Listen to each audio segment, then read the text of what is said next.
नमस्कार, कशा आहात सगळे? तर पुन्हा एकदा आपलं स्वागत आहे पायल रेसिपीजमध्ये। आज आपण मस्तपैकी उडदाच्या पापडांची स्नॅक्स रेसिपी बघणार आहोत। तर ही कशी बनवायची चला तर आपण बघूया। तर बघा, इथे मी 4 उडदाचे पापड घेतलेले आहेत। आता याला आपल्याला काय करायचं आहे ते आपण बघूया। तर हे जे उडदाचे पापड आहेत हे आपल्याला पाण्यामध्ये अशा प्रकारे छान असे डीप करून घ्यायचे आहेत, म्हणजेच भिजवून घ्यायचे आहेत। तर बघा, इथे मी आता जे उडदाचे पापड आहे हे छान असे भिजवून घेतलेले आहेत। खूप पाणी आपल्याला यामध्ये ठेवायचं नाहीये। अशा प्रकारे हे फोल्ड होतील इतपतच आपल्याला हे करून घ्यायचं आहे। तर हे मी घरी बनवलेले पापड आहे। तर बघा, हे पातळ असल्या कारणाने हे फाटले गेलेले आहेत। तुम्ही जर का आयते पापड वापरत असाल तर हे फाटण्याची शक्यता खूप कमी असते आणि घरचे पापड असतील तर अगदी अलगदपणे आपल्याला हे करून घ्यायचं आहे। आता पुढे आपल्याला इथे 1 कप बेसन पीठ घ्यायचं आहे।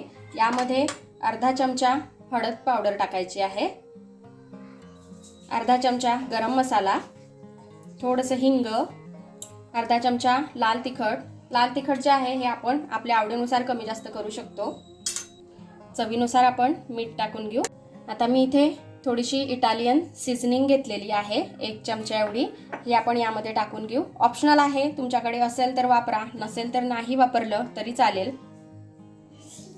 आता अगदी थोडं थोडं करून आपल्याला यामध्ये पाणी टाकायचं आहे आणि घट्टसर असं आपल्याला याचं बॅटर तयार करून घ्यायचं आहे। कसं करायचं आहे ते मी तुम्हाला पुढे दाखवणारच आहे। व्हिडिओ पूर्ण बघा आणि आवडली रेसिपी तर लाईक शेअर सबस्क्राईब करायला विसरू नका। छोटीशी रेसिपी आहे, तुम्हाला नक्कीच आवडेल। तर हे बघा, अशा प्रकारे आपल्याला याचं घट्टसर बॅटर तयार करून घ्यायचं आहे। आता जो ओला करून घेतलेला पापड आहे उडदाचा तो आपल्याला अशा प्रकारे ठेवायचा आहे आणि यावरती हे जे बॅटर आपण तयार केलेलं आहे हे अशा प्रकारे लावून घ्यायचं आहे। आता जे बॅटर आपण तयार करून घेतलेलं होतं बेसन पिठाचं ते मी छान असं याला लावून घेतलेलं आहे उडदाच्या पापडाला। आता घट्ट आपल्याला याचा एक रोल तयार करायचा आहे। हे बघा, अशा प्रकारे हे बघा, असा आपल्याला रोल हा तयार करून घ्यायचा आहे। असेच मी बाकीचे सुद्धा तयार करून घेते। आता हे जे तयार केलेले रोल आहेत हे आपल्याला अशा प्रकारे वाफवून घ्यायचे आहेत। तर मी चाळणीला तेल लावून घेतलेलं आहे आणि खाली 2 ग्लास पाणी टाकून घेतलेलं आहे। यावर हे रोल ठेवलेले आहेत। आता आपण हे छान असे वाफवून घेऊ झाकण ठेवून। इथे 10-12 मिनिटं झालेले आहेत। बघा, आपले जे रोल आहेत हे छान असे वाफवून झालेले आहेत। आता हे हाताला अजिबात चिकटत वगैरे नाही आहेत। आता हे आपण काढून थोडेसे थंड करून घेऊ। तर बघा, इथे आता हे जे रोल आहेत हे छान असे थंड झालेले आहेत। आता आपण यांना कट करून घेऊया। हे बघा, अशा प्रकारे। आणि अशा छान छान आणि सिंपल सोप्या रेसिपीज मी याआधी सुद्धा केलेल्या आहेत। त्या तुम्हाला बघायच्या असतील तर मी आय बटनवर देईल, तिथे जाऊन तुम्ही नक्की बघा। म्हणजे वेगवेगळ्या प्रकारच्या स्नॅक्स रेसिपीज तुम्ही घरी बनवू शकता आणि त्याची मजा घेऊ शकता।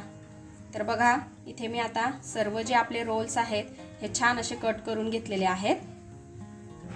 आता मी इथे तेल हे गरम करून घेतलेलं आहे। यामध्ये आपल्याला हे कट केलेले रोल टाकायचे आहेत।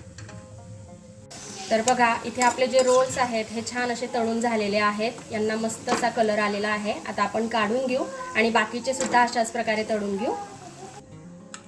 तर बघा, इथे आपली मस्त अशी उडदाच्या पापडांची स्नॅक्स रेसिपी ही खाण्यासाठी रेडी आहे। तुम्ही मधल्या वेळात किंवा तुम्हाला आवडेल तेव्हा, छोटीशी भूक असेल तेव्हा अशा प्रकारे ही स्नॅक्स रेसिपी घरी बनवू शकता आणि तुम्हाला नक्कीच आवडेल। बघा, छान अशी क्रिस्पी पण झालेली आहे ही। तर ही जी रेसिपी आहे ही आपण टोमॅटो केचप सोबत किंवा मग अशी जरी खाल्ली तरी खूप सुंदर लागते। एक वेळेस नक्की ट्राय करा आणि कशी वाटली ते मला कमेंटमध्ये कळवायला विसरू नका। आपण भेटूया असाच एका छानशा रेसिपी सोबत नेक्स्ट व्हिडिओमध्ये। तोपर्यंत आपली काळजी घ्या आणि जाता जाता चॅनलला सबस्क्राईब करा। Take care, bye bye.